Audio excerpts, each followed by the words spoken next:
Hello everyone. Ayan, ang ganda yung aking halaman. May flower siya, oh. Namumulaklak pala yung ganito, oh.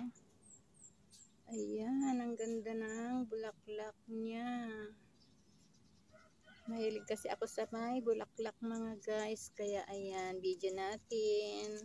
I-flex din natin ang kanyang flower na napakaganda. Ayan.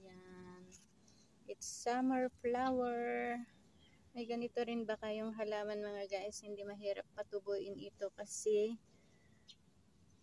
itinuhog ko lang siya dyan. Nandito sa aking mga taniman ng gulay. At ayan, may flower na siya. Gustong gusto niya pala sa maaraw.